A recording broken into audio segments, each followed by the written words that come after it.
seminario, o nuestro, mejor dicho, nuestro Claro. propio seminario, el del Departamento de Estudios sobre la Familia, que dimos en llamar Enlaces, haciendo un juego de palabras entre, como se decía, sobre todo antiguamente un poco, ¿no? Los enlaces, ¿no? Como una investigación sobre el matrimonio, enlace entre la señorita tal y el señor cual, y a la vez, en realidad, poner el acento en que los enlaces sean entre el psicoanálisis y la cultura, que es siempre lo que nos interesa fundamentalmente. Que van de la mano, ¿no es cierto? Ya Freud arrancó con eso, ¿no? Con los síntomas de la época, bueno, acá también, ¿no? Y se sigue pensando, ¿no? Esa articulación, y en la medida de las clases también, ¿no? Se van tocando distintas temáticas, Mónica, ¿no? En esa... Sí, justamente el seminario que damos este año en Enlaces toma exactamente ese punto, porque se llama Clínica de la Civilización, el goce y el discurso. Y nuestra idea es que, bueno, es desarrollar en el transcurso del seminario cierta tensión que existe entre el goce del uno y el discurso del otro en el estado actual de la civilización, ¿no? Porque pensamos que en realidad un analista no puede ocuparse solamente de su relación con el sujeto individual por fuera de lo que es el discurso de la época. Claro. Que en realidad no nos encontramos, estamos por supuesto con el discurso del sujeto, en tanto es un sujeto o un ser hablante, como dice Lacan en la última parte de su enseñanza. Estamos, sí, escuchando a ese sujeto único y singular, pero a la vez lo estamos escuchando inmerso en una determinada época, ¿no? Sí. En una época que cada época tiene sus particularidades. Esta especialmente es bastante complicada, ¿no? Es como vos decís, tanto en Freud como en Lacan hubo una preocupación no solo por la clínica del sujeto, sino también por la clínica de la civilización. Los textos de Freud, Psicología de las Masas, o El malestar en la cultura, dan una idea de ello. Y en Lacan también tenemos, por ejemplo, algunas frases que realmente parece mentira que las haya dicho en el momento en que las dijo, o escrito en el momento en que las escribió.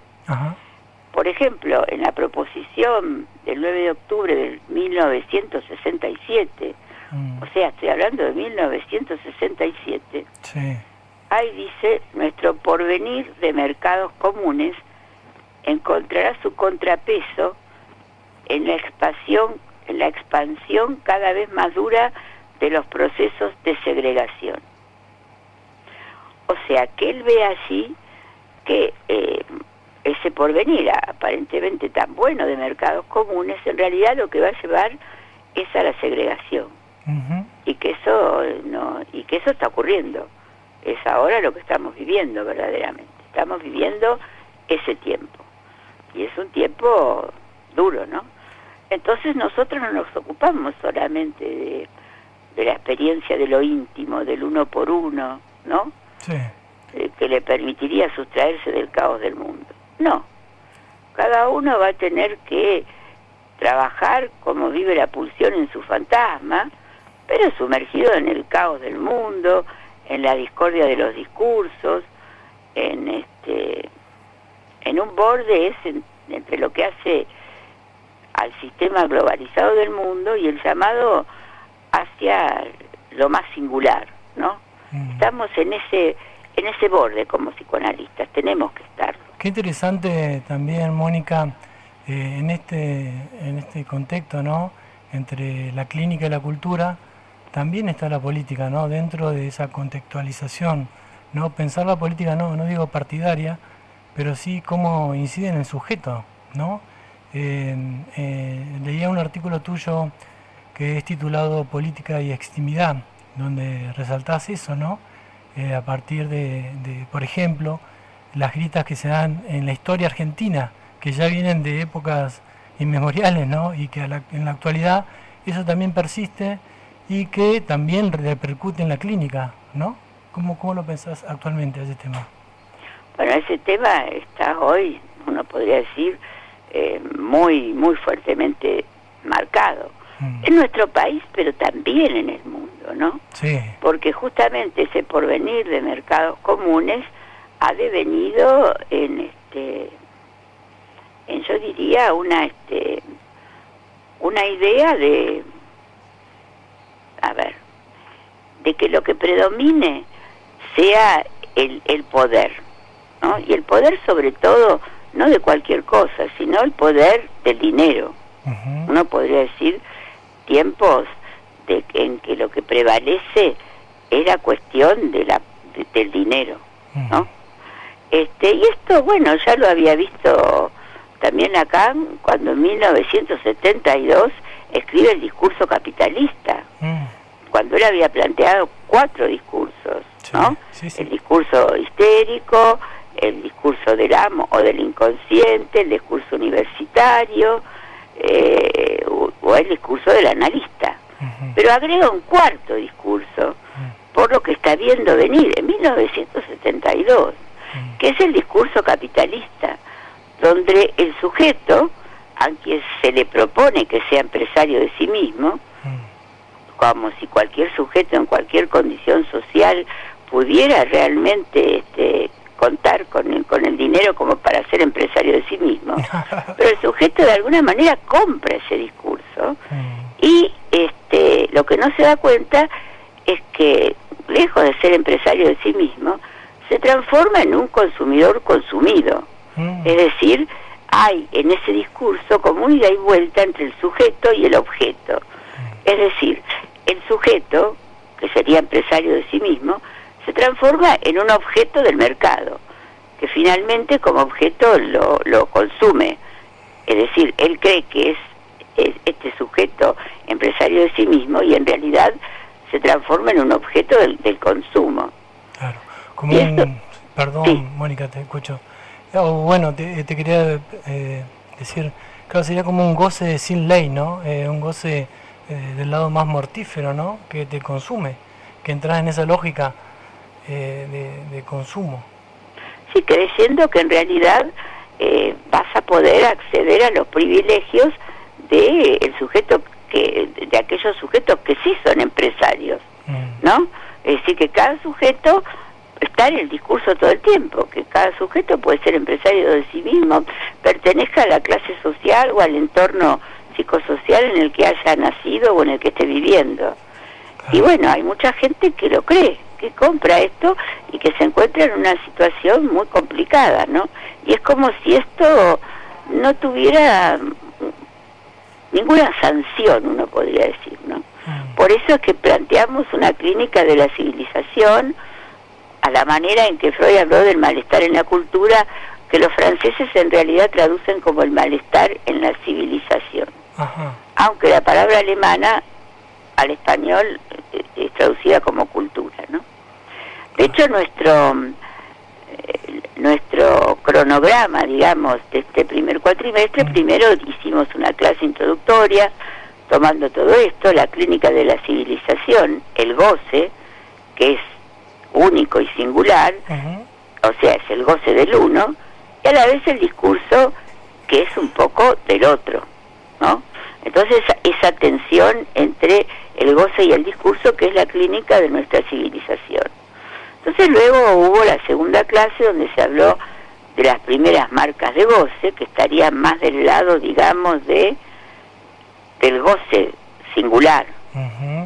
Después se tomó el interesante tema del individualismo, ¿no? Sí. Que sería una manera de, en vez de decir individualismo, hablar del individualismo, subrayando ese como el uno, ¿no? Sí. Pero el uno actual, de gozar sin medida, de una manera, por eso es individualismo, ¿no? Es individualismo, pero es más feroz que el individualismo, es el individualismo. Qué interesante. ¿Verdad? Sí, sí. Que ya nos dice algo distinto, algo más. Que es un neologismo que ha trabajado Miller para explicar un poco lo que ocurre en la época. Luego, después de hablar del individualismo, que valdría por sí solo toda una conversación, como te darás cuenta, sí, sí, hablamos de la vigencia del discurso del amo, que es el del inconsciente, porque no es muy vigente el discurso del amo, porque ese era el discurso del amo antiguo, mientras que el discurso capitalista es el discurso del amo actual, ¿no? Claro. Que no tiene nada que ver con lo que era el discurso del amo. O sea, contraponer lo que se llamaba el discurso del amo o del inconsciente al discurso capitalista, que es el de la época. Y luego la quinta clase fue sobre extimidad, la última clase que hubo, sí, sí. Que es un concepto, bueno, es un neologismo que inventa Lacan. Quizás es interesante hablar un poco de ese concepto de extimidad, ¿no? Totalmente, sí, sí. Porque es un neologismo que a la vez a mí me parece muy importante. Lacan lo dice, utiliza la palabra por primera vez en el seminario La ética del psicoanálisis, pero no la profundiza. Donde la va a profundizar es en el seminario De un otro al otro, que es el seminario 16. De un otro con mayúscula a un otro con minúscula, pero que en realidad debería traducirse como del otro con mayúscula, que es el otro del significante, al objeto A, que es el objeto de goce. O sea, cómo ir del otro, voy a decirlo en un ejemplo que cualquiera se puede encontrar en él. En general, el neurótico, es decir, todos nosotros, ¿no? Porque normales no hay, cuando va, por ejemplo, al analista, pero en términos generales, tiende a, ¿cómo decir?, adjudicarle al otro sus problemas. Tal cosa le pasa porque, bueno, porque tiene un problema con su marido, o con su jefe, o con su socio, ¿no? Sí. Es decir, a la vez que va a análisis para hacerse cargo, de alguna manera, de lo que le pasa, y en esto nuestro país es muy avanzada porque es uno de los países donde más se practica el psicoanálisis, si no el que más. O sea que hay una responsabilidad del sujeto. Pero cuando comienza a hablar, es al otro al que le atribuye sus males, ¿no? Claro, sí, sí, como una queja. Una queja, exactamente. Y entonces, bueno, es como Freud le dice a su paciente Dora, que fue un paradigma de lo que es el sujeto histérico, ¿no? Sí. Después de alojarla, no es lo que se lo va a decir en la primera entrevista, pero luego le dice, ¿y cuál es su complicidad de todo esto de lo cual usted se queja? Claro. ¿No? Porque...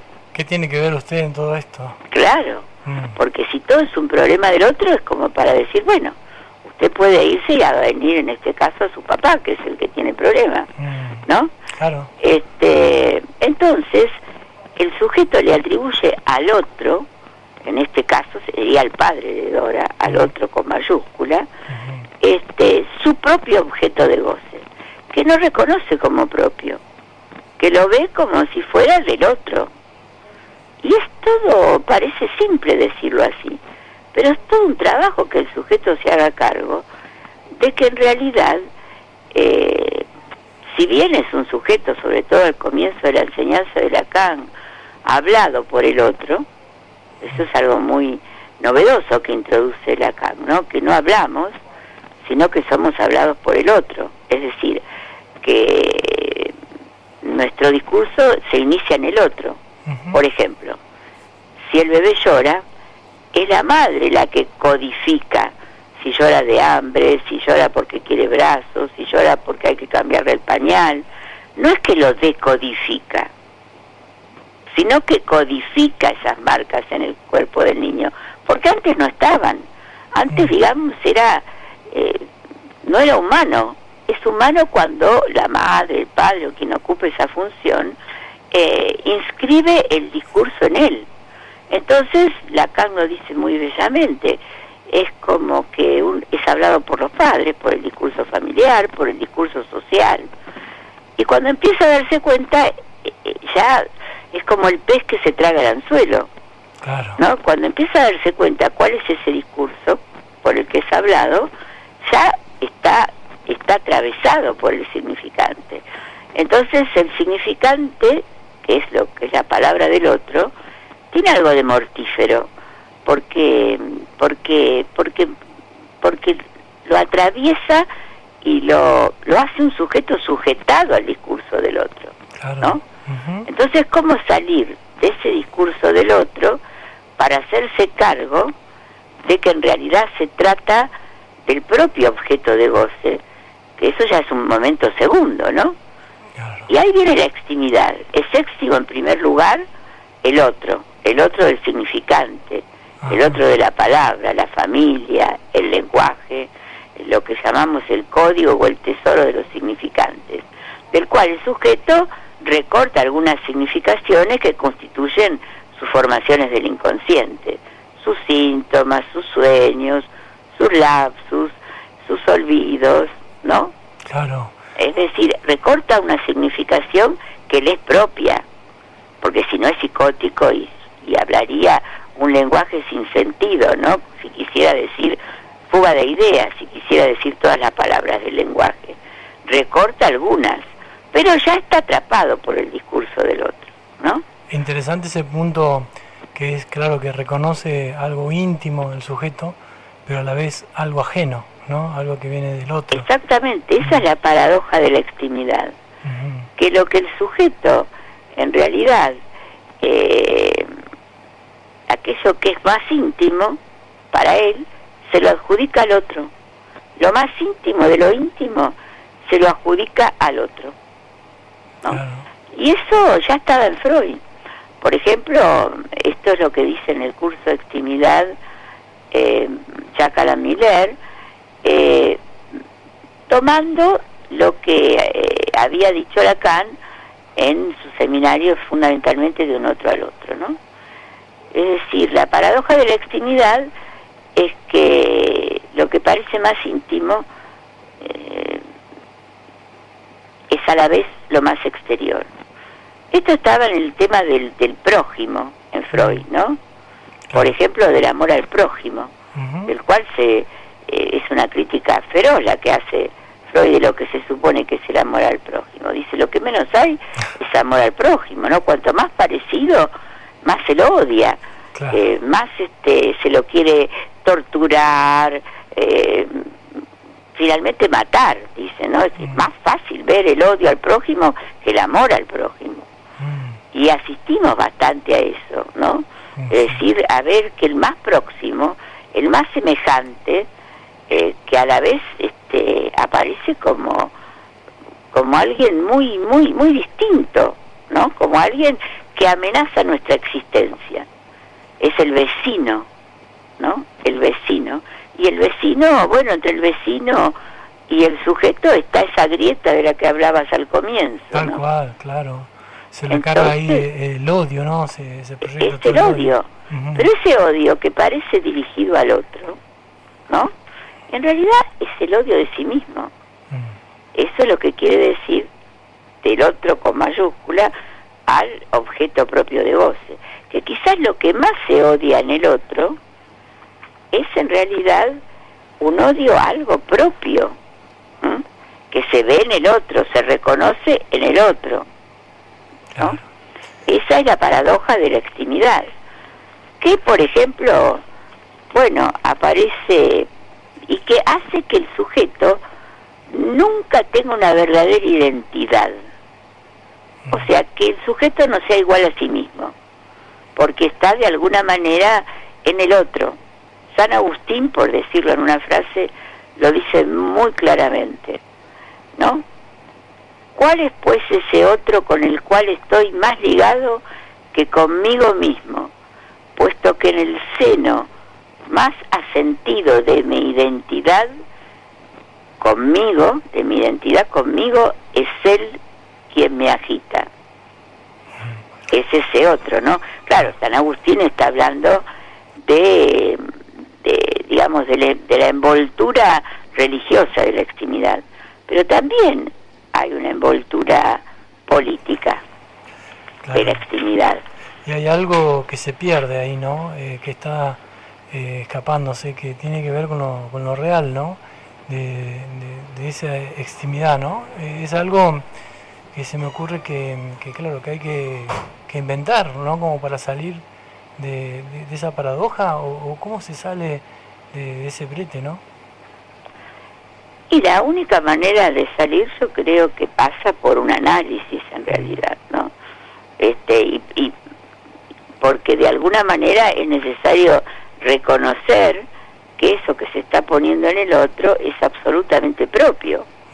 Claro. Por ejemplo, mucho antes de Freud y de Lacan, Etienne de Lavoisier, que era un joven intelectual del año 1500, lo escribió por primera vez en 1548, a los 18 años, un breve opúsculo que se llama breve discurso sobre las servidumbres voluntarias, donde analiza los resortes de la tiranía y dice por qué un sujeto estaría dispuesto a dejarse, digamos, guiar por el tirano.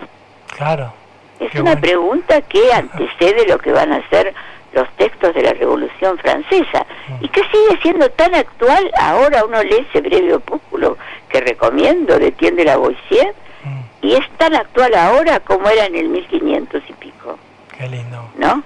Esa cuestión de por qué un sujeto se dejaría tiranizar. Y es por esto algo de la extimidad, ¿no? Algo de la extimidad. Es el envoltorio político de la extimidad. Es pensar que, lo que yo decía al principio, ¿no? Que si él me identifico a ese otro que puede, yo también puedo acceder a eso.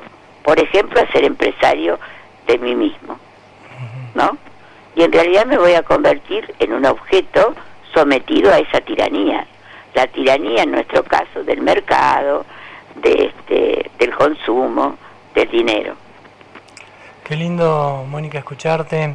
También acá tengo una frase que recorté de un trabajo tuyo que dice así: siempre recuerdo que en un control me dijo una sola cosa, te referís a Miller: Mónica, no todos tienen tu deseo. Y ahí hay que entender que uno no tiene que entusiasmarse tanto porque el deseo es muy singular. Qué buena orientación esa, ¿no? El deseo singular, ¿no? El entusiasmo a veces y a veces no. Exactamente. Es muy lindo que me recuerdes esa frase porque ahí digo algo que es muy mío, ¿no? Yo en general soy muy entusiasta. Sigo siendo muy entusiasta siempre. Ahora mismo me oirás y lo verás, lo podrás escuchar ese entusiasmo. No, pero es bienvenido totalmente. Pero a veces no todo el mundo tiene un deseo tan entusiasta, ¿no? Y hay que tratar de respetar un poco cuál es el deseo que está en juego en el sujeto que uno escucha y no tratar de empujarlo más allá de donde puede llegar. Es decir, estar muy atento hasta dónde puede llegar ese sujeto, ¿no? Ir hasta ahí, porque no todos tienen el mismo deseo. El deseo es único y singular de cada uno. Y a mí ese control me sirvió mucho desde ese momento y para siempre, estar atenta a que se trate de lo que el otro desea y no de lo que yo deseo que el otro desee, ¿no? Claro. Que por mí sería siempre que fuera muy entusiasta, pero bueno, cada uno tiene su propio deseo único y singular y el psicoanálisis se ocupa de respetar eso. Me gustó mucho a mí también la frase porque yo también suelo ser demasiado entusiasta y bueno, y también empujo igual, no tanto como vos que lograste un montón de objetivos, pero claro, cada uno con su recorrido. Pero bueno, Mónica, te agradezco muchísimo esta conversación, esta entrevista. Y bueno, seguiremos ahí conectados en el departamento de enlace, que también hay que remarcar que es gratuito y que se transmite vía Facebook y también vía Zoom, ¿no es cierto? Sí, sí, vía Zoom, y además dejamos todas las clases colgadas en YouTube. Exacto. O sea que cualquiera puede verlas, incluso las que ya pasaron de este año. Qué bueno. Bueno, Mónica, te mandamos un beso enorme y bueno, seguimos en contacto. Igualmente para ustedes. Muchas gracias. Muchas gracias, buenas noches.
regresamos. ¿Cómo estamos?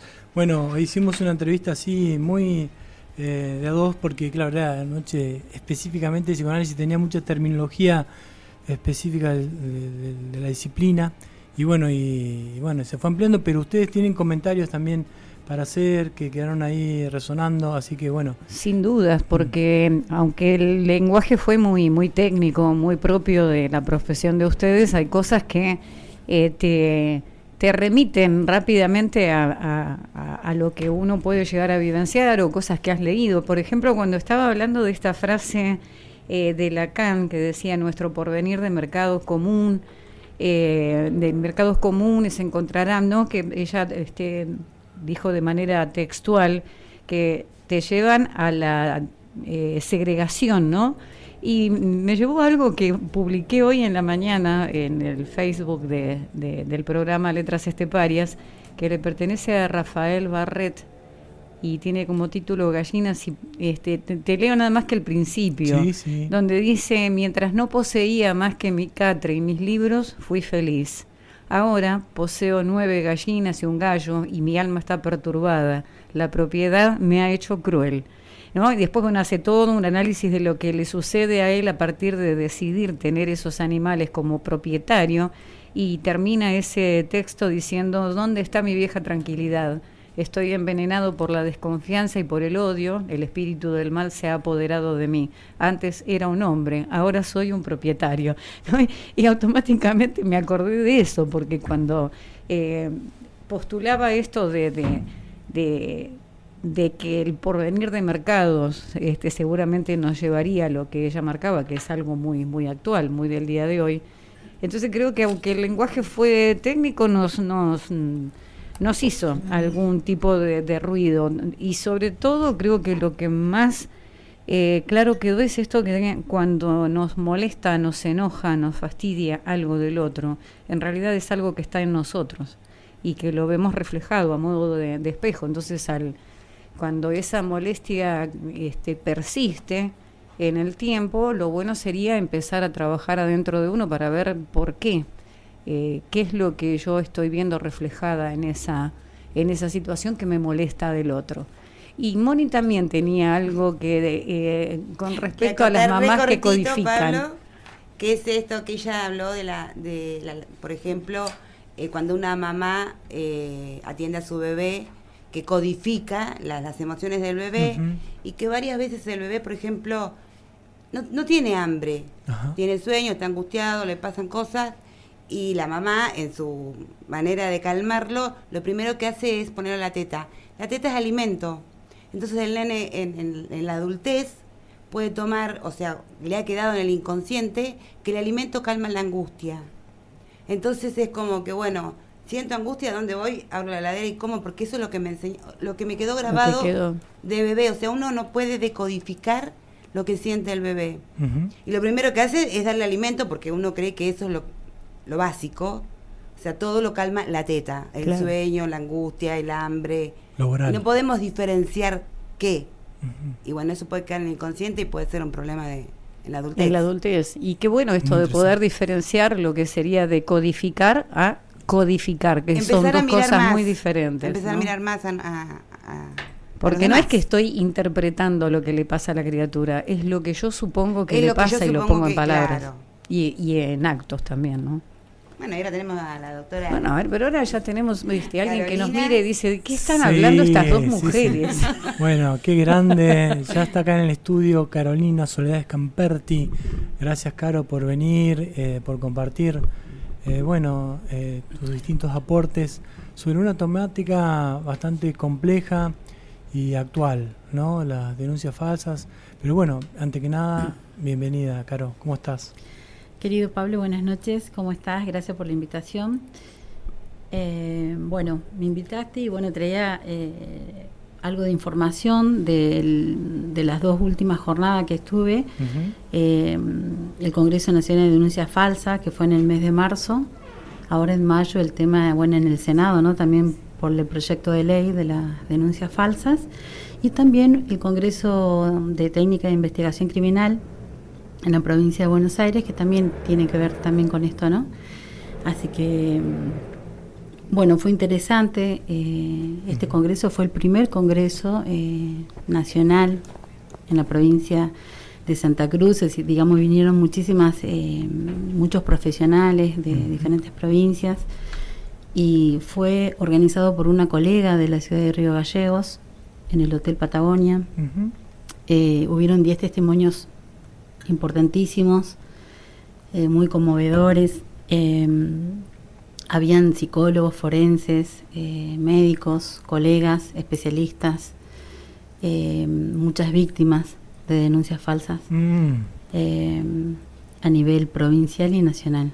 Con todo lo que conlleva, ¿no? Exactamente. Estuvieron los abuelos Dupuy, acompañando también, dando su testimonio. Ese congreso empezó a las 16 y más o menos estuvimos hasta las 22 horas. Así que fue bastante intenso y bueno, muchísima información. Hubieron algunos problemitas ahí al comienzo porque se presentó gente de la municipalidad, gente de la policía también para evitar que no se realizara. No se pudo hacer la transmisión en vivo. Porque bueno, hay una movida, ¿no? No todo el mundo apoya esto, cree que cuando se hacen estas convocatorias es en contra de la mujer y no es así. No, porque esto puede pasar de cualquier de los géneros, ¿no? Exactamente. Si bien no hay muchos estudios sobre estas cuestiones, se puede decir de que sí existen denuncias falsas. O sea, acá en la localidad hay varias.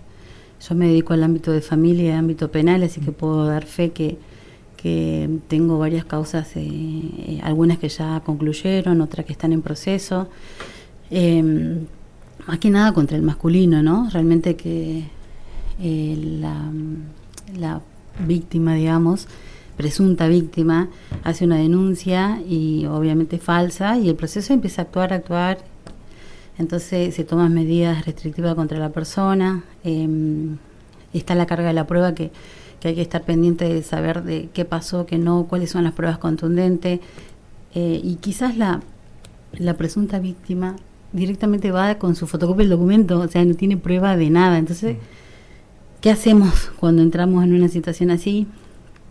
Algunos tienen la suerte de tener, no sé, cámara de seguridad, o guardar los mensajes o los audios, o tener testigos, ¿no?, para poder defenderse.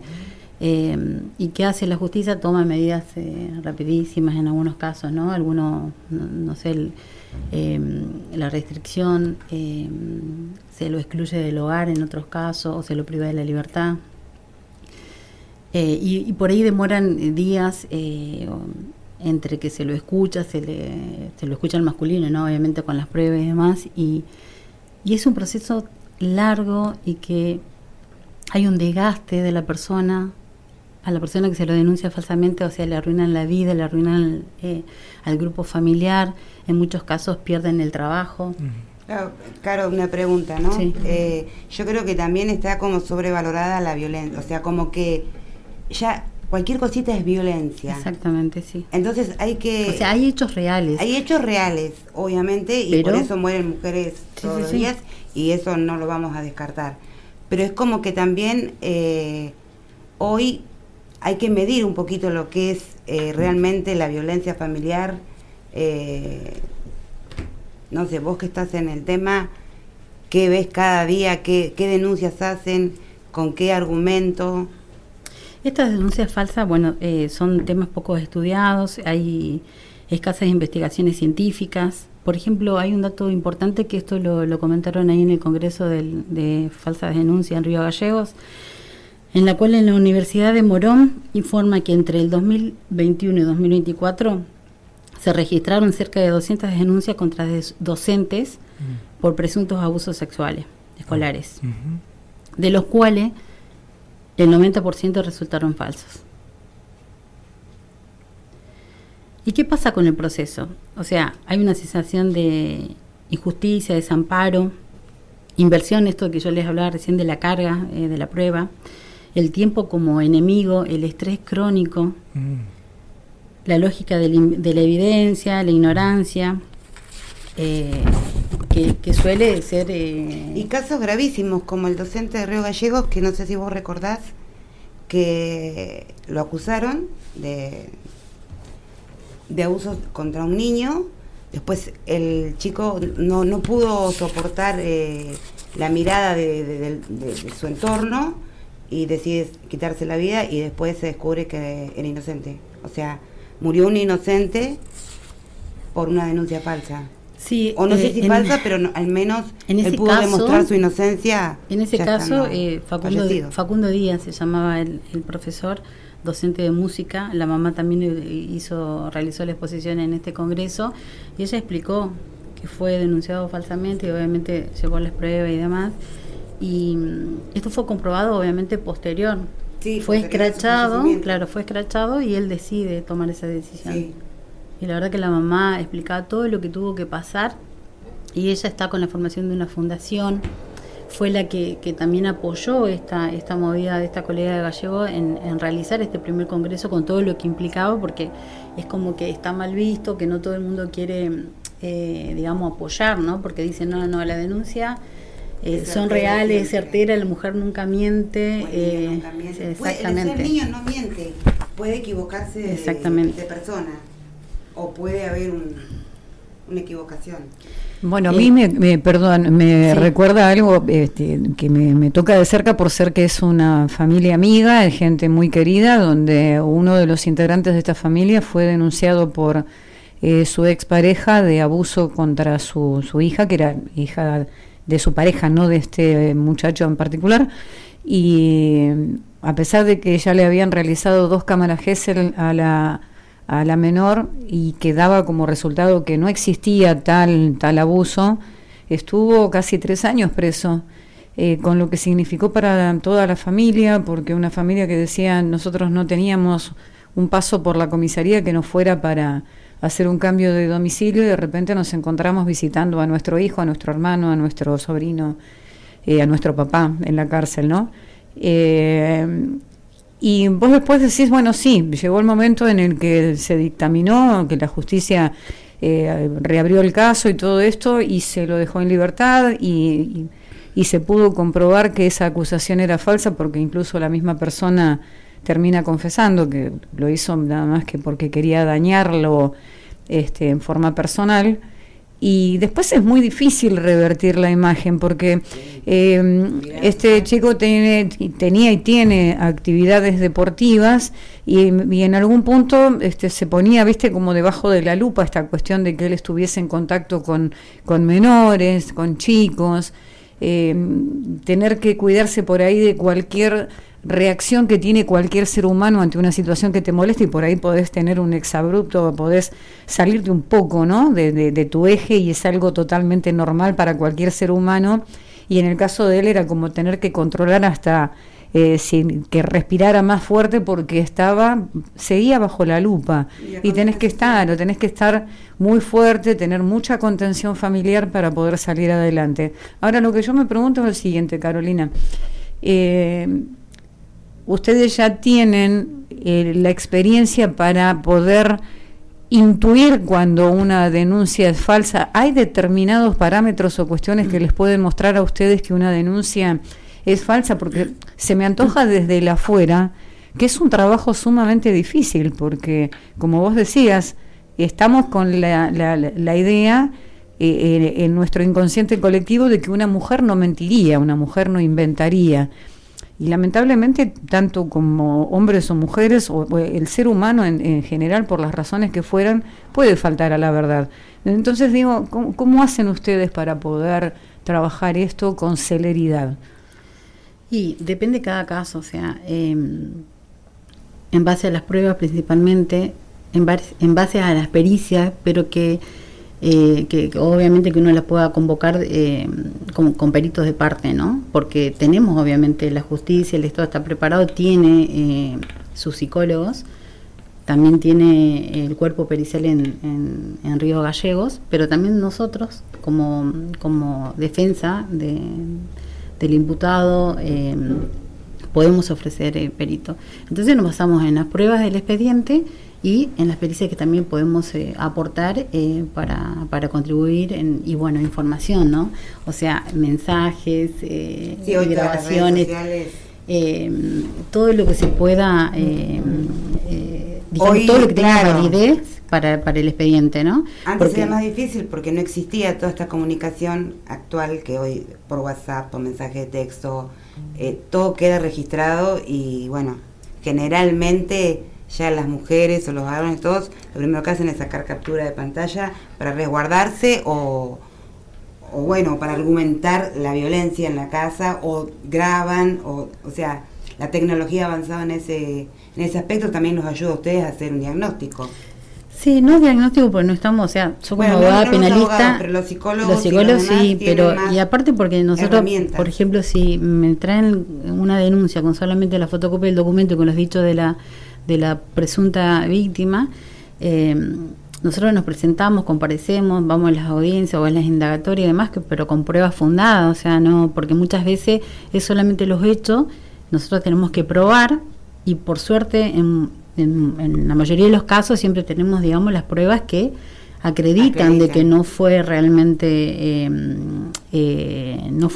la acusación de esa denuncia, ya sea porque se autolesionó o porque le mandó un mensaje y ya anticipó premeditadamente, bueno, voy a hacer esto, aquello, y te voy a arruinar la vida y te voy a denunciar. Y entre eso, en el medio, los niños, porque muchas veces hacen las denuncias de medidas de abordaje intrafamiliar para que el progenitor quede desamparado, no pueda ver a sus niños, sea excluido de la casa. Entonces, en algunos casos, la posible víctima se queda con, ¿no?, la posesión de la casa, de los niños y, por ejemplo, de un rodado, ¿no? Pero no es solamente cuestiones de bienes, sino el tema de la manipulación y decir, el poder, viene la policía, si se actúa con una medida urgente, el juez avisa por los medios fehacientes, obviamente una notificación de que se ha excluido del hogar, viene la policía y se lo retira el papá. Sí, además entonces, yo creo que la CENAF está también para otras cosas, ¿no? No quiero desmerecer a nadie, pero a veces la CENAF recibe cada denuncia que no tienen mucha relevancia. Vos que estás en el ambiente, claro, es más una pelea. Yo creo que a veces no tienen los recursos, no tienen los recursos necesarios de la gente capacitada. Seria, claro. No hay gente capacitada, sin desmerecer, como decías vos, Moni, o sea, yo sé que hay poca gente y no pueden cubrir, por ejemplo, hay algunos casos que ameritan realmente que le hagan un seguimiento y el juez envía la notificación y la verdad que no pueden contestar porque no pueden contestar por escrito y hacer un seguimiento a tantas familias y tantas denuncias y entre medio los niños. Claro, y entre tantas esas denuncias a veces más una pelea entre los progenitores que el niño. O sea, el niño por ahí no está tan desamparado, no está mal cuidado, ni está mal alimentado, ni hay casos muchos más. O sea, yo supongo que deben tener prioridades con los más vulnerables y a partir de ahí es un camino de ida hacia las denuncias más banales. Pero bueno, igual tienen que atender a todas. Claro. Bueno, en este congreso, ¿no?, que vos dijiste que se presentaron distintos testimonios, eso tienen que ver con algunas causas que evidentemente quedó demostrado que eran denuncias falsas, y si fue así, digamos, en qué se basaron, y a la vez si hay una jurisprudencia para, digamos, sancionar a las personas que caen en ese delito. Hay 10 casos emblemáticos que te los traje, te los voy a nombrar. Hacer comentarios, ¿no?, que obviamente fueron explicados en ese congreso, o sea, son casos muy renombrados. Te voy a hacer un resumen un poquito de cada uno, pero si a lo segundo que me preguntaste sobre el tema de jurisprudencia, como te dije, son casos muy poco estudiados y yo te puedo decir que en mi estudio tengo tantos casos y tengo tantas sentencias de personas que han sido acusadas falsamente y tengo sobrecimientos sobre esas personas y tengo apelaciones pendientes, porque es una lucha. Y tengo, por ejemplo, en un imputado, ¿no?, una persona inocente realmente que estuvo 3 años y medio detenida, otra persona que estuvo 3 años con una tobillera electrónica, una persona en especial estuvo más de 90 días detenido, logramos sacarlo, digamos, con la defensa, pero pasaron los 2 años, obviamente, por su trabajo, ¿no? Pertenecía a las fuerzas de seguridad y perdió su trabajo. Hoy, esa persona que puede iniciar otro proceso, ya está desgastado, Claro. perdió todo, perdió su familia, perdió su trabajo, su única fuente, psicológicamente mal, si bien está con terapia y demás, o sea, son muchas las cuestiones, pero en otros sí se logró, o sea, el sobrecimiento, el tema del archivo de la causa, pero eso deja secuelas graves. Y jurisprudencia no hay, por eso con este proyecto de ley que se habló ahora el 20 de mayo en el Senado, es importantísimo, o sea, fuera de estos casos que son así muy puntuales, porque va a marcar una diferencia para la persona que haga una denuncia falsamente punible, pueda pagar el daño que ocasiona. Porque yo a un cliente, por ejemplo, que vino con esta cuestión y logramos, que porque demora por ahí 2 años, 3 años, depende de la causa, ¿no? Cuando termine, logramos el sobrecimiento y logramos que se restablezca y quizás que recupere su trabajo o recupere de a poco su vida, ya no tiene ganas de hacer un, no sé, otro proceso judicial contra la persona que lo denunció. Está desgastado, está como que... Y prevalece el tema de estar bien su salud mental o reencontrarse con su hijo. No quiere volver a vivir. Muchas personas se van de la localidad, cambian de trabajo. O ya tienen miedo a esta cuestión que usted comentaba del ejemplo de esta familia. Seguramente ese deportista tenía miedo, si era profesor o jugador, de que alguien se le acercara, y aunque sea con un niño, que se acercara a darle un beso o algo, porque tienen terror, porque se tienen que cuidar. Que yo creo que incluso en todas las instituciones están medio desamparados también, lo que es docencia. Tal cual. Porque tenés que, o sea, bueno, hoy en el jardín, en la escuela, nada, o sea, no podés ingresar con el niño al baño, o sea, hay un montón de cosas que empezaron a funcionar diferente, pero tenés que tener un cuidado, o sea, no hay alguien que los, como decimos, por ejemplo, el caso de este chico que era docente, o sea, no hay vuelta atrás con lo que le pasó a él. Y él quedó desamparado ante Exactamente. todo. Y tomó la decisión, de quitarse la vida. Fue un escrache, o sea, fue un escrache y la mamá gravísimo. No pudo hacer, es gravísimo, y terminó de esa forma. Bueno, algo similar con un tema bastante relacionado con tratamos hace un par de programas atrás y yo les contaba un hecho muy cercano, porque es de una familia muy amiga, con su hijo, que también fue denunciado falsamente por su expareja, y los hijos se convirtieron un poco en el botín, y ella manipulaba esa situación a su antojo. Entonces, si se le daba la gana, le dejaba ver a los hijos; si no quería, no los veía, y lo fue llevando a un estado de depresión tan grande que él se termina quitando la vida. Él termina suicidándose, un chico de 30 y pico de años, porque para él lo más importante eran sus hijas, y ella había llegado un momento de manipularlo de tal forma, y lógicamente cuando lo sacaba un poco de sus cabales y él de manera verbal se ponía agresivo, ella lo denunciaba. Y entonces creo que ahí también hay una victimización muy grande sobre una persona que es inocente, que termina tomando decisiones tan drásticas, ¿no? Por eso creo la importancia de que ustedes o quienes están en esto puedan determinar a tiempo que alguien está haciendo una denuncia falsa. Excelente. Bueno, vamos a ir a un tema musical y retomamos con Carolina, con la temática que estamos abordando.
Regresamos de luego de escuchar tanta gente de Estelares.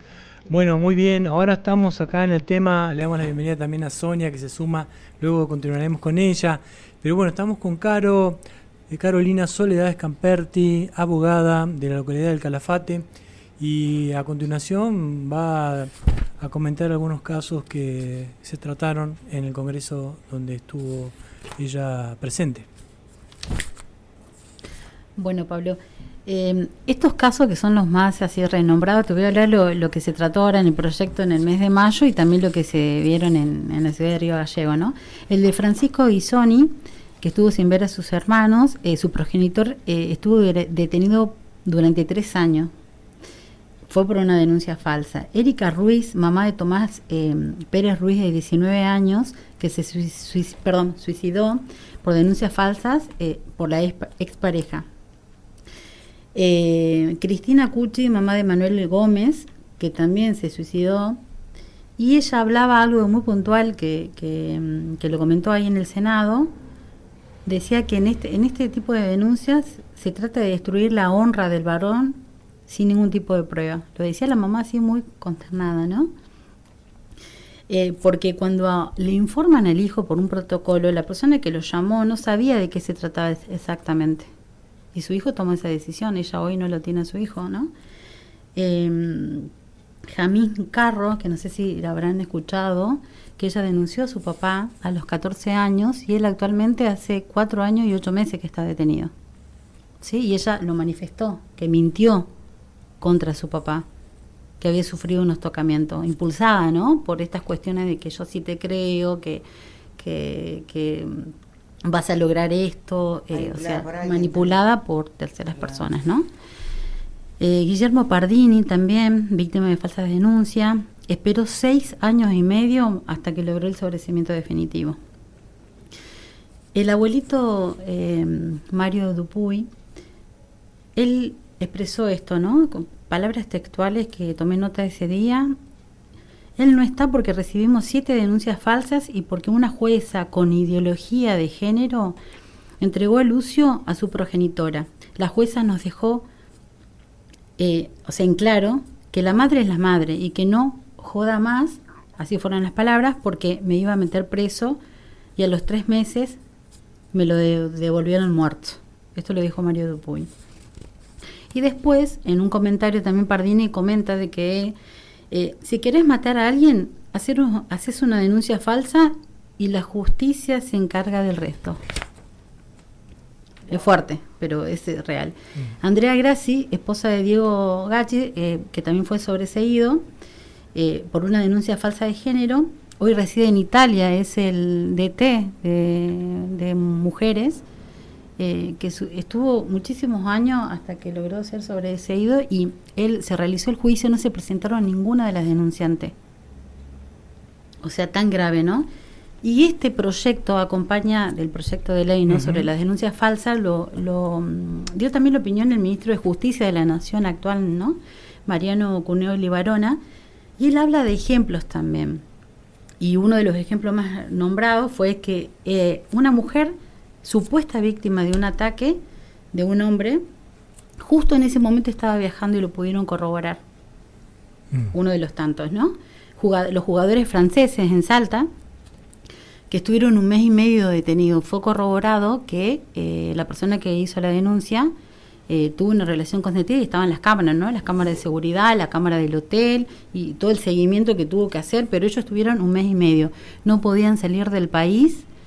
Perdieron obviamente sus trabajos para los clubes que representaban, etcétera, ¿no? Otra mujer que manifiesta que haber sido llevada a la fuerza, corroboran de que no, que había sido consentida. En un colegio también se denunció al chico Hermoso. Un grupo de niñas adolescentes, ¿no? Hace esta denuncia porque para llamar la atención. También se comprobó que no había existido ningún hecho de violencia y fue desistida esa. ¿Y qué es lo que dice el ministro de Justicia de la Nación? Que se debe tener una justicia donde se pueda se pueda estar representado con seguridad y certeza. Que se pueda ir a tribunales, juzgados, con jueces y fiscales ejemplares, que es lo que nos está faltando. Y es claro con esto, quien cometió una conducta punible tiene que pagar. Esa es la finalidad del proyecto. Y bueno, obviamente hay dos casos fuera de los abuelos Dupuy que estuvieron en ese congreso en Río Gallego. Está también el caso de Juanpi, que si bien no pude tener acceso a la causa, la doctora que organizó este congreso es la que lleva la defensa, ¿no? Estuvo otro colega anterior y también está pasando por una situación compleja parecida, pero no puedo explayarme porque si no leí la causa no sería justo, ¿no? Ni tampoco teniendo la autorización de la familia o de la colega que no pude hablarlo. Pero sí hay varios causas acá en la localidad incluso y en la parte del interior también de personas en estos procesos. ¿Y qué pasa? Haces el proceso, terminás el sobrecimiento, en otros casos continúa el proceso, que tengo apelaciones pendientes en el juez de recurso, y han venido obviamente en este caso que yo les comentaba, en uno de los casos que estuvo 90 días detenido una persona que pertenecía a la Fuerza de Seguridad y que hoy está sin trabajo por una denuncia falsa. Cuando realizo la apelación me pasó que viene esa apelación y el juez de recurso, por mal desempeño de sus funciones, corre el magistrado que estaba actuando y se nombra otro, no otro juez, porque no hay jueces de sobre, sino un conjuez, que es un colega de acá de la localidad, para que actúe en esa causa. Pero por suerte esa persona hoy está en libertad, o sea, goza de su libertad, pero perdió su trabajo, perdió su familia. Sí, en el caso de los abuelos Dupuy, nadie le devuelve a Lucio. O Exactamente. Sea, esa jueza que le dio ese nene a esas mamás, o sea, porque ella tenía una pareja, y fueron creo que las dos las que perpetraron el crimen del nene, no estaban aptas ninguna de las dos. O sea, ¿quién fue a argumentar que ese nene tenía que vivir con la mamá, siendo que el papá ya había hecho denuncias anteriormente y quería la tenencia? Y no lo escucharon, porque, bueno, por ahí por una cuestión de género. Y en ese caso, obviamente, lo sacaron en un día, tomaron una decisión, cuando ya había antecedentes que no le había pasado bien, estaba a cargo del papá y de los abuelos, y en un día deciden y lo sacan del centro de vida con la mamá y la actual pareja. Claro, porque ella vuelve, ella no estaba. O sea, lo había dejado a los 2 añitos y después retoma, y ahí vuelve se produce todo eso. Él había acudió a la salita del hospital, las maestras habían visto, o sea, ahí falló todo, falló el sistema, fallaron los médicos que observaron y omitieron, porque si te pasa una situación así, tenés que ir y denunciar, tenés que avisar a las autoridades, avisar a la justicia, o sea, tenés las herramientas. Ninguna persona puede decir, no tengo las herramientas, no sé qué hacer. Uh-huh. Claro, bueno, claro, el tema es ese, ¿no? Que es que las leyes, así como la ciudad, la sociedad va cambiando, ¿no? Y debe ser así, ¿no? Dinámica y sistemática, y se tiene que ir adaptando a los tiempos, ¿no? De acuerdo a lo que va sucediendo y bueno, y superándose, ¿no? Seguramente que hay algunas cuestiones que hay que seguir reformulando, ¿no? Y construyendo, ¿no? Y más allá de que uno no es ni feminista ni machista ni nada, sino que va a estudiar o a aportar en ese sentido, ¿no? Yo creo que al tratar esta temática estamos tratando de construir en conjunto las distintas voces, ¿no? Pero bueno, es muy interesante todas estas situaciones que estás mencionando, ¿no? Que son casos reales que se sucedieron y que lamentablemente no hubo otra alternativa, ¿no? En muchos otros casos. Y bueno, y en ese sentido también está implicada la salud mental y los distintos sistemas, ¿no? La verdad que sí, la persona imputada de un delito grave y en una denuncia falsa, ya sea por violencia de género o por delitos de abuso sexual, la pasa terrible. O sea, como te digo, puede perder su trabajo, pierde su vida. El tema de la angustia, el tema de la asistencia psicológica que muchas veces no tienen para costearle. Si yo pido asistencia para un masculino, siempre lista de espera. Pero si me pasa a la inversa, que realmente recibo una denuncia real y solicito un turno, hay una diferencia, me dan el turno. y no hablo solamente de pedido particular, o sea, haces un pedido a la justicia a través del juzgado que se solicite que se dé asistencia, porque no es solamente que la mujer necesita asistencia, también el masculino que es denunciado falsamente y necesitan asistencia realmente. Y hay muchos casos, ¿no? Te hablo de los casos así más renombrados, pero como esta persona que estuvo privada de libertad, otro en el interior que también estuvo 3 años y medio siendo inocente y salió en libertad el año pasado. Me pasó que también con una denuncia de violencia de género en la cual este chico pertenecía a la fuerza de seguridad y esta persona aprovechó esa denuncia, aprovechó para conseguir un pase y se fue de la localidad y le impidió, hace 10 años que este papá no puede ver a su hijo. Después tengo otro papá, otro progenitor que hace 3 años que no ve a su hijo, a sus 2 hijos, porque también la progenitora hizo la denuncia, hay una manipulación constante y lo denunciamos y presentamos la documentación y estamos a la espera, ahora se le va a hacer una pericia a los niños, pero bueno, hay herramientas procesales, las hay.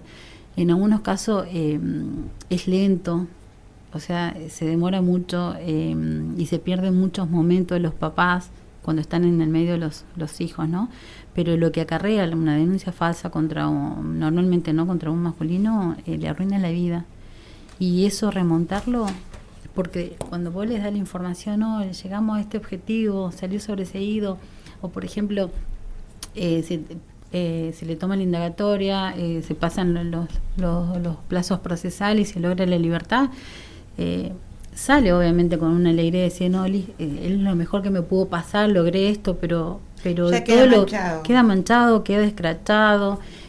Acá hay una movida de que, no, si hizo una denuncia o si tal persona recibió una denuncia es porque es cierto, listo, se hace una marcha, se hace una movida, listo, salen con los nombres, con la foto de las personas, sin tener información. Yo no puedo venir acá a la radio sin haber leído, sin tener certeza de lo que estoy hablando. Tengo que tener pruebas, tengo que haber leído el expediente. Acá se acostumbra que cualquier denuncia, no, listo, es tal persona, bueno, el lunes hay una marcha, listo, vamos a poner el nombre de tal persona y la fotito y la... Claro. ¿Y cómo salen las evaluaciones? Porque viste que al imputado hace toda la parte de la defensa técnica, va la parte de las evaluaciones que psicológica y psiquiátrica que se hacen acá en la localidad o se los deriva a Río Gallegos. ¿Cómo llega el acusado a la evaluación psicológica o forense, no? Que eso lo comentaron en el Congreso y que es real, ¿no? Con un estrés extremo, permanente y con alta incertidumbre, aislamiento social, vergüenza, miedo, impacto de la identidad, cuestionamiento de sí mismo, alteraciones del sueño, alimentación y concentración. Y efecto paradojal del falso positivo. Trata de causar una buena impresión y se percibe manipulador. Esos son los informes, ¿no? Trata de comunicar su enojo e ira y se lo percibe como impulsivo y violento. Se cuestiona el relato de la presunta víctima, se lo percibe como un negador. Esto es dificultad total para la defensa o la mayoría de las pericias es un narcisista. Imaginen. Bueno, muchas gracias, Caro. La verdad que es una temática muy interesante, sensible y que está bueno, hacer eso, ¿no? Ponerla en conversación y bueno, no herir ninguna susceptibilidades, pero sí tratarlas, ¿no? Porque estamos en un lugar libre donde uno se puede expresar y qué bueno que es eso, ¿no? Que progrese también la investigación y la intervención, ¿no? Y que eso se transforme en encuadres, ¿no? Que rija para todos, ¿no? Y que busque la equidad, ¿no? Exactamente. Se va a realizar, no tengo la fecha cierta ni exacta, ¿no? Para el segundo Congreso de Falsas Denuncias.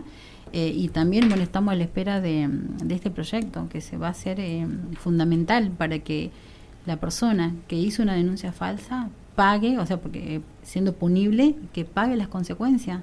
Claro. Bueno, Caro, ¿dónde te pueden ubicar la gente que te escuchó y que quiere tener alguna consulta contigo, un asesoramiento? Bueno, yo tengo mi estudio jurídico en la Avenida Libertador del 2300, departamento 5, atiendo de lunes a viernes, de 8 de la mañana a 16.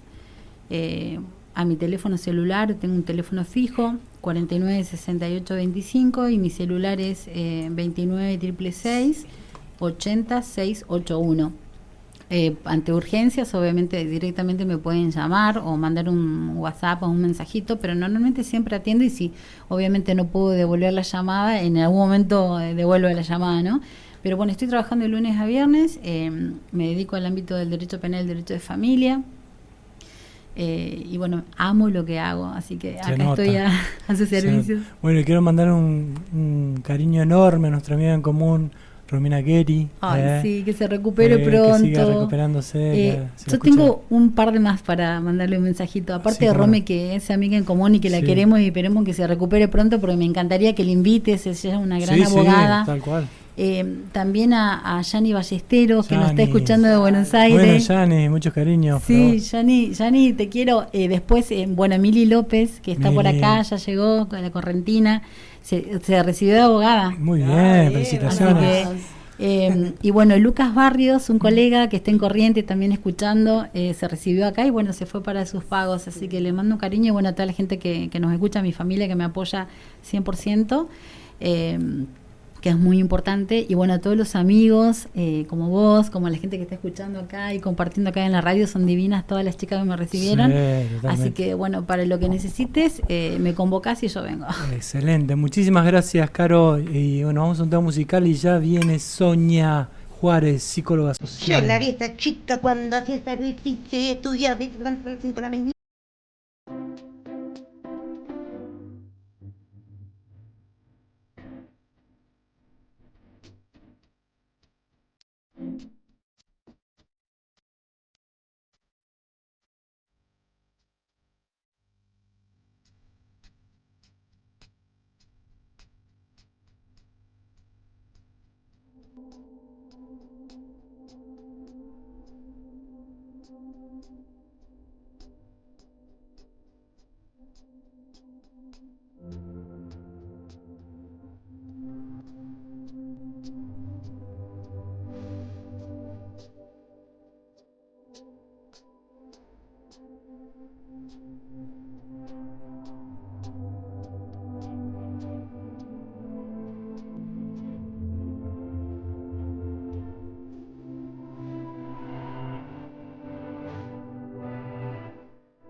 Bienvenida Sonia Juárez, querida. Bueno, encantado de que vengas al estudio. Sé que hace poquito fue tu cumple, que la pasaste lindo. Gracias por acompañarnos. ¿Cómo estás, Sonia? Bien, bien. Gracias por invitarme y como siempre contenta de estar en tu programa. Bueno, hoy traje un tema que es interesante, que casualmente vino a mis manos a través de una amiga que hace un año que lo está trabajando. Creo que voy a poder solo esbozarlo por los minutos que quedan, pero lo voy a dejar abierto, ¿sí? No, te escuchamos y vamos a... No, digo, lo voy a dejar abierto porque va a ser un tema que va a continuar y es largo. Claro. En realidad, hoy voy a hablar de la japicracia. Eva Lois y Edgar Cabañas, en su libro Happycracia, es una crítica de la idea de la felicidad como un objetivo individual. Ciencia y la industria de la felicidad que controlan nuestras vidas. Hipocondríacos que buscan la felicidad a toda costa y se sienten culpables si no la alcanzan. Lois destaca también que la búsqueda de la felicidad puede ser contraproducente y que en realidad dependemos de un bienestar social para poder sentirnos bien individualmente. También prosigue diciendo que señala la happycracia como una forma de control social. La happycracia es como una ideología que promueve la responsabilidad individual por la felicidad. También cree que en la búsqueda de la felicidad puede llevar a la autoexigencia y a la insatisfacción constante. Happycracia, como la ciencia y la industria de la felicidad controlan nuestras vidas, ¿no? Es un esfuerzo consagrado, una mercancía de alcances muy rentísticos y un instrumento ideológico, teniendo como centro la idea práctica de felicidad desde una visión reduccionista y simplificadora que sobrevalora el yo e impone la idea de que la riqueza y la pobreza, el éxito y el fracaso, la felicidad, la infelicidad, en realidad son opciones que uno toma. Así como el sufrimiento y la satisfacción son al fin y al cabo opciones personales, independientemente de las circunstancias socioeconómicas, políticas, culturales o históricas. Esto es bastante interesante porque también se habla de la economía de la felicidad en este rating mediático en el que todos estamos sometidos, ¿no? Estos discursos de sé tú mismo, confía en ti, sé feliz, gestiona tu vida, y una larga narrativa que tiene como premisa el hecho de que no hay problemas sociales estructurales, sino deficiencias psicológicas individuales. Es como una especie de secta. Claro. De uno mismo. Sí. Voy a cerrar con un par de renglones más la parte social y voy a ir con algo que escribí también del libro que se llama Vendo Ego Feliz. Bárbaro. Voy a cerrar esto que dicen estos autores, psicólogos y sociólogos. Happycracia, psicociudadanos, obsesionados por la felicidad y las tiendas como epicentro de las soluciones, multiplican este conjunto de happycondríacos emocionales. Y voy a cerrar diciendo que entonces si todos se encierran en sí mismos, se activan como empresarios y salen a competir, ¿quién quedará para seguir compartiendo, colaborando, comunalizando, solidarizándose y ejerciendo generosidad? Sobre estos y otros valores es necesario volver en estos tiempos de exacerbación, de enorme devastación ecológica, social y cultural. Felices sí, pero también sensibles, críticos e inconformes, sí, pero siempre a favor de la dignidad de la vida humana. Y ahora voy a hablar algo que tiene que ver de nuevo con la felicidad, porque en realidad hoy traía la pregunta de qué es la felicidad para nosotros, como charla. Pero voy a leer algo cortito también que les resumí. Se vende ego feliz. Las páginas de internet reúnen miles de visitantes a diario que intercambian historias de su vida personal, siempre de éxitos. También cuenta cómo pasaron de la depresión a la felicidad, tomando conciencia de que todo depende de uno mismo, o a través de diferentes terapias, coach, autoayuda, cirugías, productos manufacturados. Lo más importante es luchar por la felicidad. Se ha convertido en el criterio de vida más bien vivida, no solo exitosa, sino con una continua lucha por ser feliz. La narrativa de la felicidad asume que encontrarle un sentido a la vida es esencial para ser felices. Pero ¿cuál es ese sentido? Lo cierto es que cada uno sabrá cuál es su sentido, y es el individuo quien debe responder a esta cuestión. Vamos con la felicidad. Capacidad del individuo de adaptarse a cualquier caso. Tener plasticidad es lo que hace a la felicidad un concepto fácilmente vendible y comercializable. una mercancía que sirve a todos, independientemente de su situación personal. La felicidad se construye sobre una ambivalente narrativa que combina la promesa de convertirse en la mejor versión de uno mismo por un lado, pero el yo está en permanente incompletud, lo cual hace que estemos siempre y nos falte algo. La felicidad o realización personal se supone inalcanzable, sí. Todos estos aspectos han llegado a ocupar un lugar tan central en el mercado, adquiriendo un estatus propio como producto de consumo. La felicidad ya no es un simple objetivo secundario para atraer compradores de placeres y alegrías, se ha convertido en un producto fetiche, una industria mundial y millonaria, que gira en torno a la oferta y la demanda de las mercancías que ofrece el producto, que son muchas. Mercancías que se venden y consumen bajo el supuesto de la felicidad personal, que ojo, que es el activo más importante que uno debe tener a la hora de invertir tiempo y dinero, asumiendo que las personas felices son productivas, exitosas, saludables y fundamentalmente buenas personas. El mercado de la felicidad, su producto estrella, fundamental para el capitalismo del siglo XXI, se limita a ofrecer al consumidor momentos de alegría, tranquilidad, lo convierten en un estilo de vida, un tipo de personalidad. Qué interesante el tema, por favor, estamos todos a punto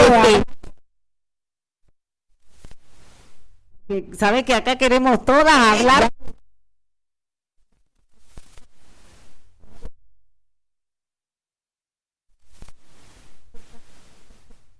Caracteriza se concreta por sentir, pensar y actuar, y se actúa a 3 categorías: autogestión personal y, por sobre toda cosa, el individualismo. Y ahora me gustaría que charlemos, pero también les quería traer algo que es ancestral. ¿Qué es la filosofía para Platón? Vamos Bueno, con Platón. Hay más Platón. ¿Tienen ganas de contarme un poco qué es la felicidad para cada uno? A ver, chicas. Yo creo...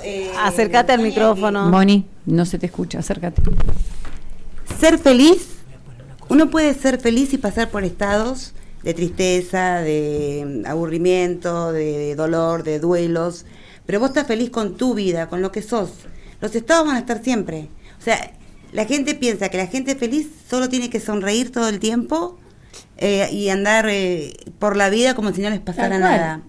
Y no tiene nada que ver la felicidad con los estados de ánimo. Tal cual, uno lo ve ahora, una persona mirando un paisaje en una navegación, está toda producida en una foto, tiene atrás. Y eso el representa paisaje. la felicidad. Esa es la felicidad. Y no es esa la felicidad. Bueno, a ver, Carolina, también. Nosotros hoy lo hablamos un poquito durante el día con... Yo tenía información de antemano, o sea, algo tramposo.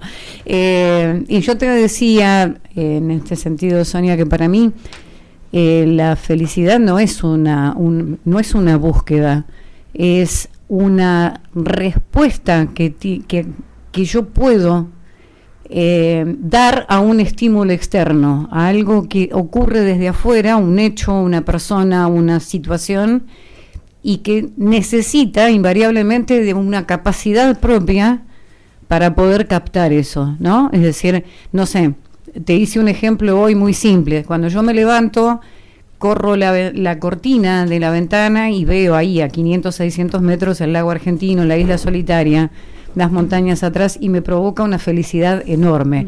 La felicidad no se levantó conmigo con una sonrisa en los pelos, porque cuando me levanto tengo una cara de loca que ni yo me quiero ver. Pero esa imagen y esa capacidad de poder estar en consonancia con esto que viene desde afuera provoca mi estado de felicidad. Y lo creo que es en todos los ámbitos de la vida, no sé, una charla con un hijo, escuchar algo que te gusta, leer algo que te conmueve, realizar una actividad que realmente te apasiona.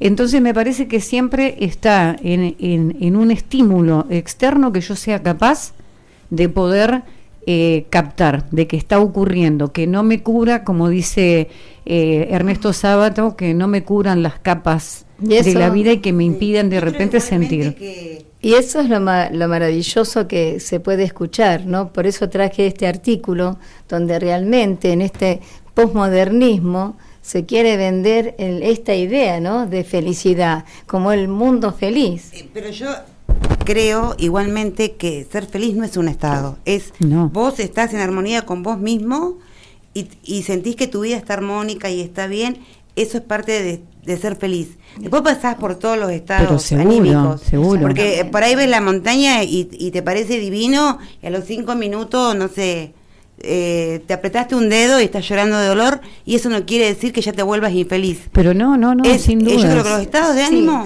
los atravesamos todos. Esto lo hemos venido hablando a lo largo de todo el año, porque todos los que me conocen saben que yo estoy atravesando un periodo de duelo personal. Exacto. Que es algo sumamente doloroso, pero que no me impide de repente saber que existen muchísimos factores alrededor mío que son importantísimos y por los cuales la felicidad está presente, la alegría está presente, porque el dolor no puede cubrir aquellas cosas que realmente son valiosas e importantes.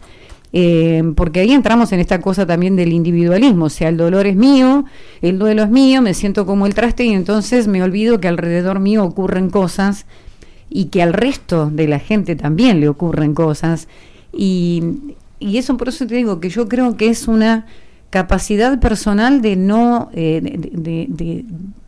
ser impermeable a lo que ocurre en el afuera. Pero obviamente que uno no se pasa el día tirando petardos, ni mucho menos. Tenemos altibajos permanentemente, pero así como hay pulsión de vida y pulsión de muerte, también hay una pulsión a querer estar bien y hay una pulsión a querer estar mal todo el tiempo y no saber disfrutar de nada. Yo creo que a lo que se refieren es a un contexto social, cultural, mundial.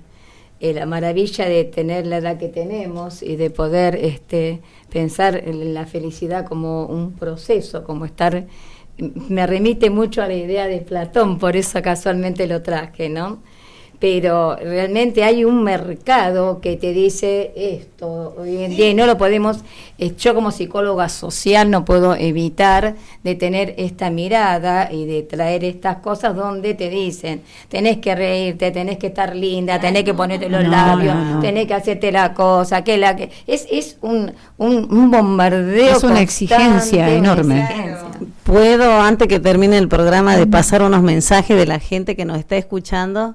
Acá dicen, estamos de guardia y queremos saber qué opina el psicólogo, por ejemplo, Pablo, de esto, o la abogada, por favor, porque los queremos un montón y los conocemos y necesitamos saber de ellos qué piensan sobre la felicidad. ¿Piensan igual que nosotros o piensan muy diferente? ¿Será que la felicidad es relativa o es para todos iguales? Solamente momento, o es lo que tenemos adentro solamente. A ver. Muchas preguntas. A ver, Caro, ¿qué pensás? Caro, ¿querés arrancar vos? ¿Yo? Bueno.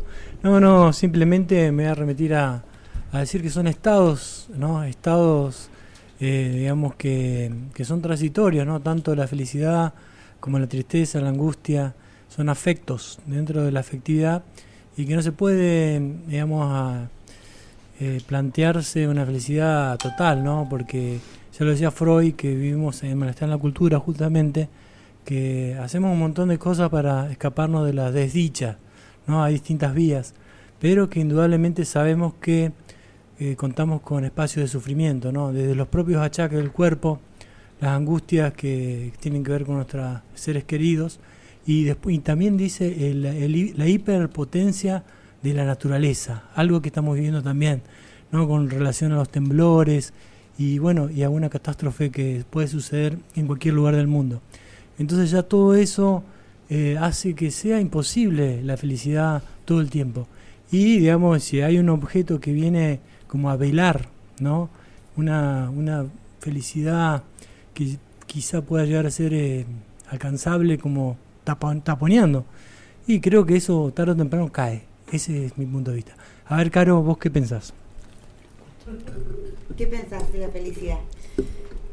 Bueno, me parece que sí, hay diferentes estadios. No es que uno está siempre 100% feliz, ¿no? Pero creo personalmente, ¿no? Que disfrutar de las cosas sencillas, disfrutar de la familia, disfrutar del al aire libre, disfrutar de los hijos, disfrutar de las cosas que nos hacen feliz, ¿no? En mi caso, amo lo que hago, amo el derecho, abogar por el derecho de las personas, el derecho de los niños, disfrutar con mi hijo, no sé, algo simple, ir al parque, salir a caminar o andar en bici, disfrutar de las cosas simples, me parece. No es que tenga una definición exacta, y bueno, a las personas que nos escribieron del hospital, que no sé quiénes son, pero les mandamos un beso enorme porque hay mucha gente escuchando y he recibido un montón de mensajes de gente que hace mucho que no sabía, así que un abrazo para todos y gracias por la invitación. También quiero mandar un saludito a Ariel y a Andrea, que me mandaron mensajitos, a toda la gente linda que nos está acompañando esta noche, del psicoanalista. Bueno, ya nos estamos despidiendo, Sonia, indudablemente que siempre queda... Yo dejo una pregunta.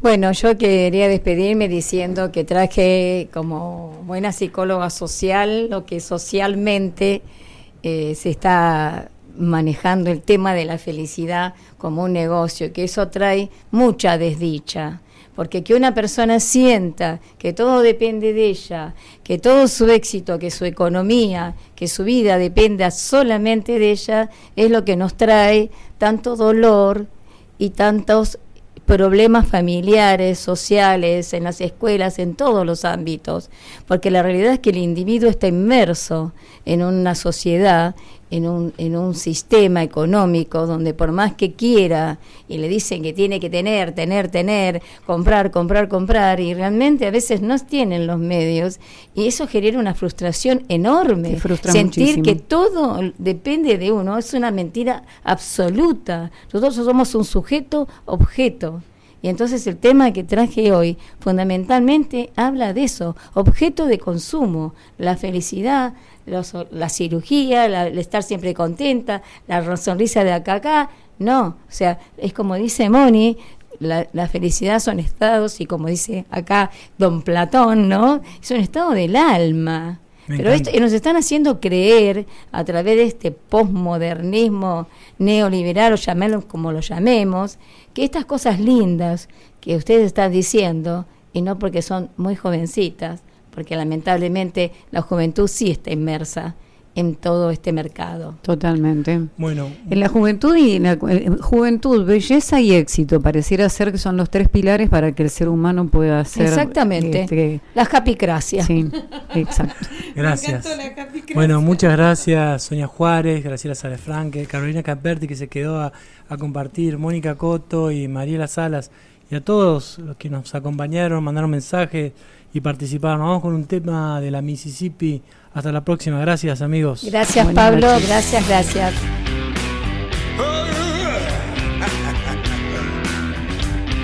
Venga, Micho. ¿Qué buscas corriendo?